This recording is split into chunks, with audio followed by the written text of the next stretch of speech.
Well, welcome to the second tutorial on the series, How I Learned to Play Piano for Church. If you haven't had a chance to watch the first video, maybe recommend doing that. There is definitely going to be some stuff in there that we talked about that we're going to use in this video.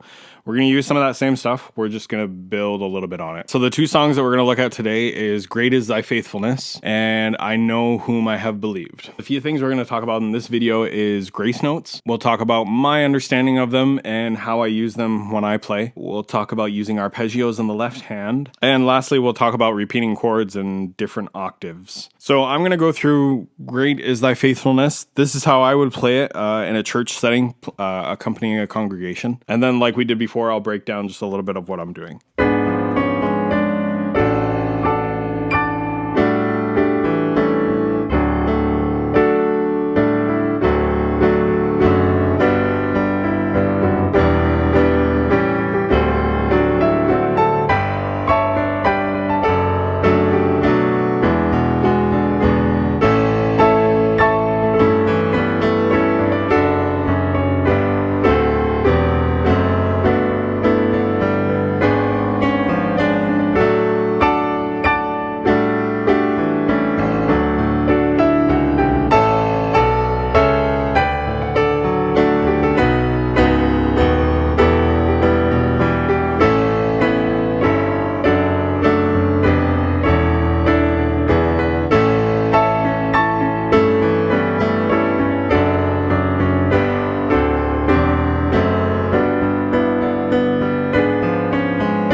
So grace notes, these are the little notes that will appear before the actual note, and sometimes they're smaller, sometimes they have like a line crossing through them. I find that this technique almost makes the piano kind of mimic how a singer would glide to a different pitch, or how like brass or stringed instruments can bend their pitch to go to a different note. So let me play the verse again, and I'll show you how grace notes would typically appear. This would be more like a solo arrangement.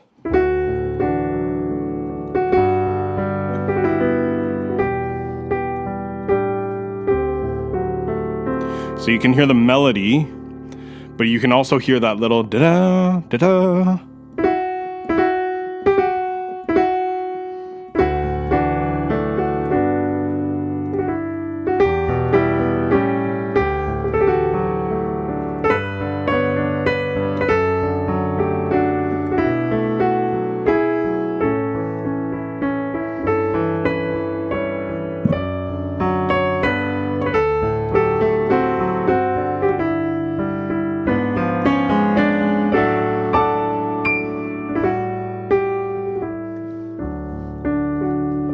So that was just a little bit overkill, but just to get the idea of showing you where these grace notes appear, they're showing up right before the beat. And they're usually pretty quick. How I use grace notes when I play for congregation is kind of in an octave form. So if I'm going to play a chord, we're in D major. If I would use a grace note, I would use an octave, so D and then an octave higher, and then the whole chord.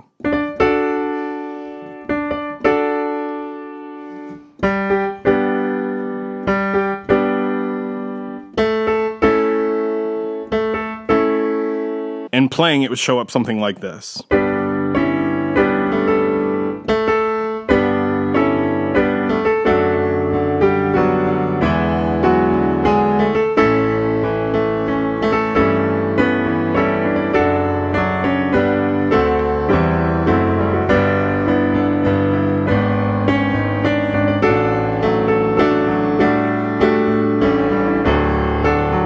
So almost what I'm creating is that kind of like da-da-da.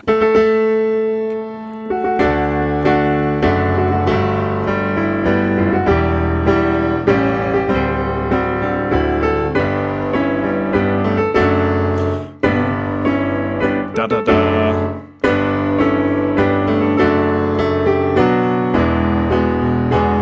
Da-da-da.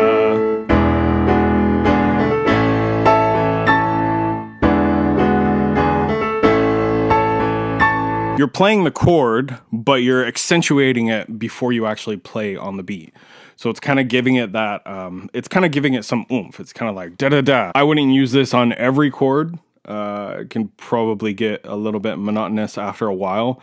But if you go through the song, you can probably figure out where you could play it.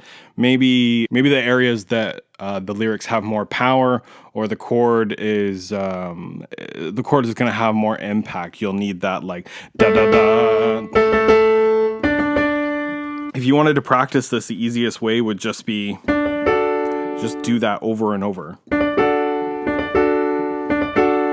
If you want to add in the left hand.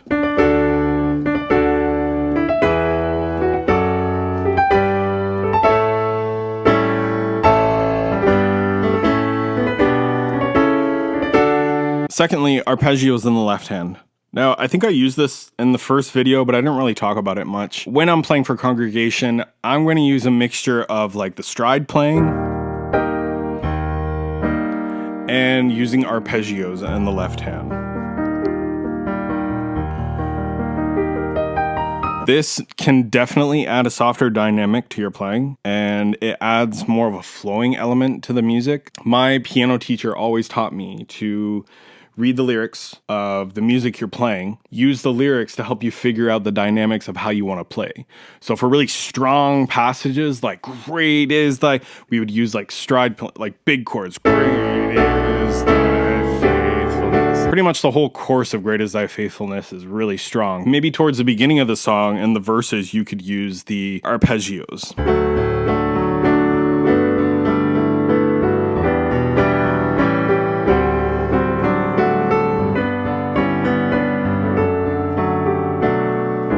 See, it's not so brash and like powerful, but it's more smooth and like melodic and flowing. So the basics of using arpeggios in the left hand is essentially taking the notes from the chord and breaking them up. So I would do anything from something like that. You could just skip the fifth and do an octave. Make it interesting. That would be like more of a sus chord. And you do the same thing in every chord. So that was D, let's go to A. G.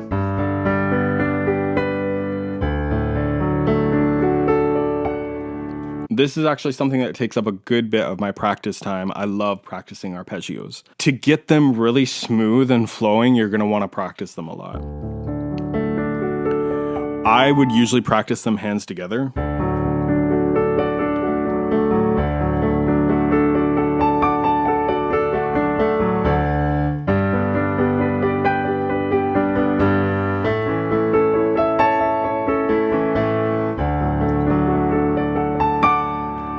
And the same works in any key. So we were in the key of D. Let's go to E flat.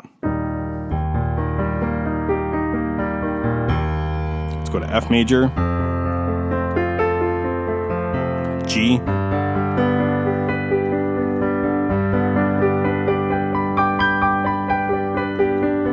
If you want your arpeggios to sound really good and effortless, I would spend a bit of time practicing this in different key signatures that you play in. I would even suggest playing with a metronome. That'll definitely help you keep your time, and it'll also improve your tone. So you'll get a nice, even, smooth tone, which is what you want for it to sound flowing.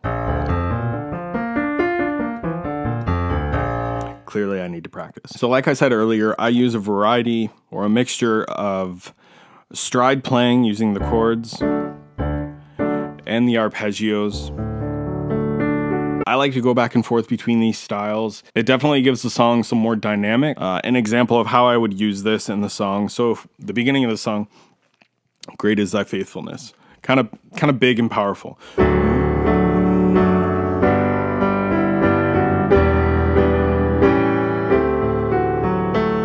See, we switched to arpeggios.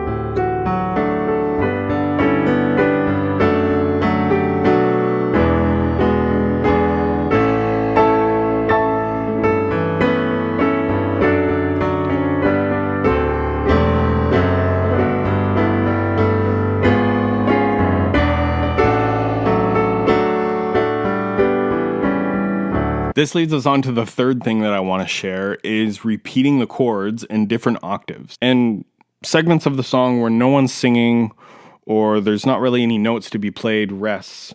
You're essentially beefing up those rests and you're really embellishing the quiet moments. And this can also help with timing too. So if people hear this, it can help your leader, the song leader, it can help the people singing. It can just help people keep time if they hear if they can hear a continuous rhythm in your playing. So already you would have heard me doing some of this, but let's focus in now on what that looks like.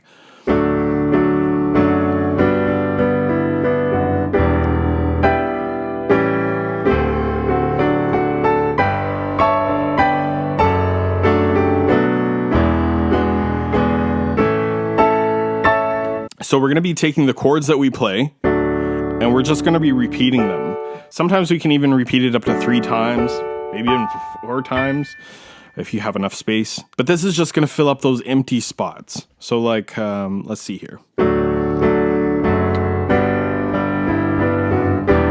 You could use one here. I'm just going up an octave.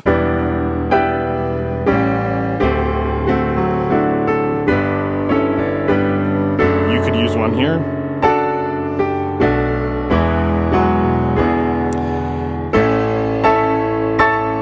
So that we did it 3 times.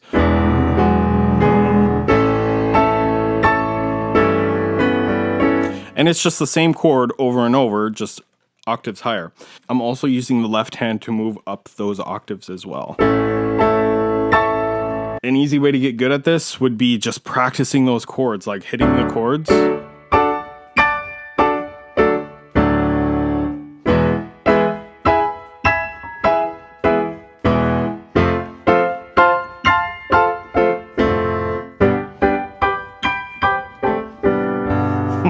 And just work your way through the chords, and that's going to give you the muscle memory and also make it easier for you to move up and down the keyboard register. So where were we?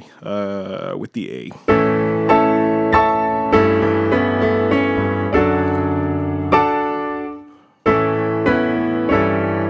can do it here.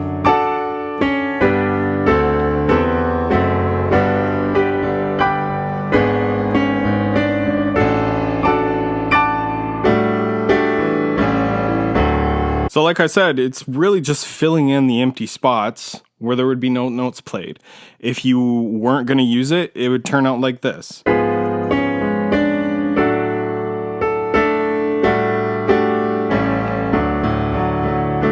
But just to make the playing so much fuller,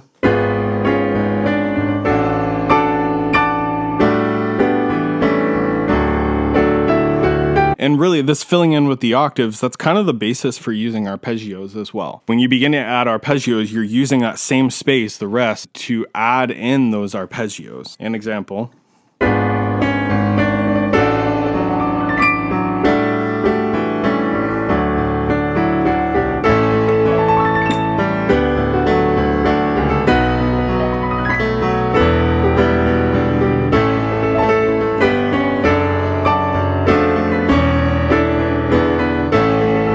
So I like to err on the side of caution.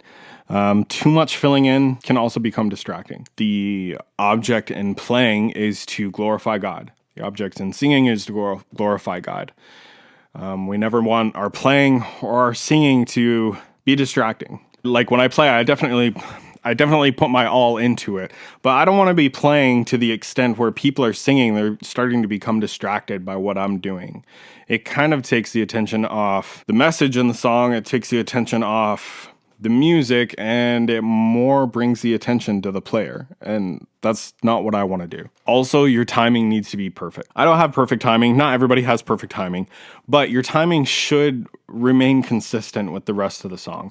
If you're going to add in these things, they should stay consistent with the timing of the music. Otherwise, you're just going to throw everybody off, and it becomes kind of confusing to follow. So we're going to go through all of that stuff we just learned.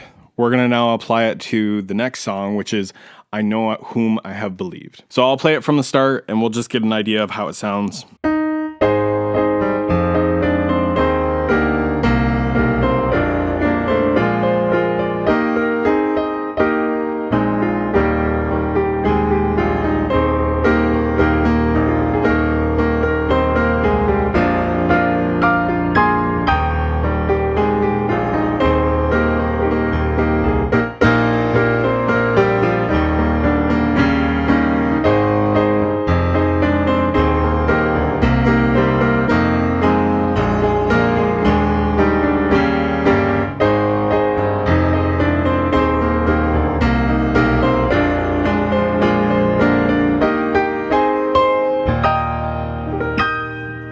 So the same thing in this song, the grace notes, you'll hear those.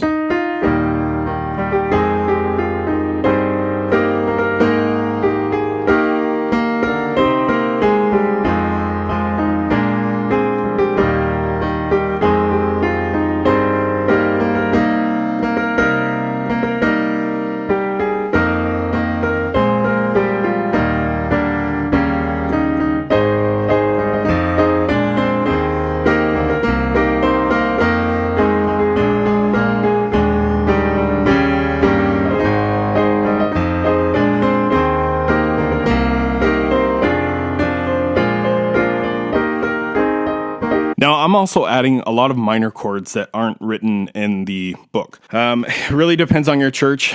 If your church has a lot of people that are singing parts, bass, tenor, alto, soprano, maybe shy away from using minors because it just makes it a little bit harder for them to follow. The church that I play at, we don't really have, we have a little bit of harmony, but not a lot.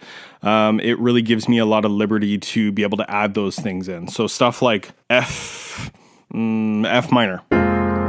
So E flat major, F minor. Sorry, that was a diminished or something. F minor. And then C minor is in there. So I find if I don't use these minors, the song can sound a little bit repetitive. Like the verses are just the same chord over and over again. E flat.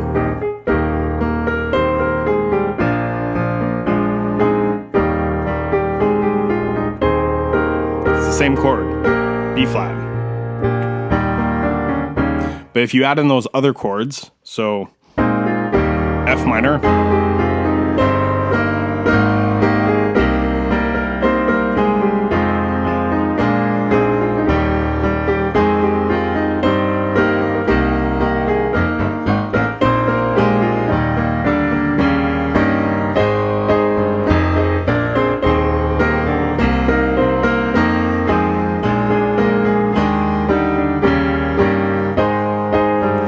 minor, C minor.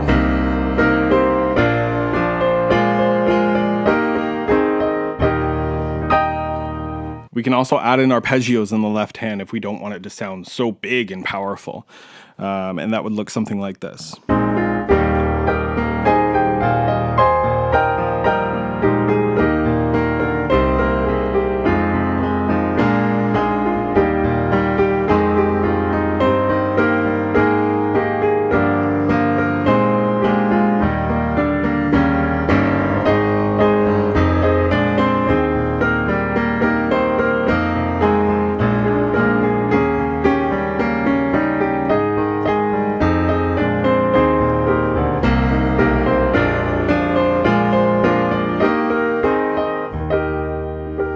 And the same thing for using different octaves.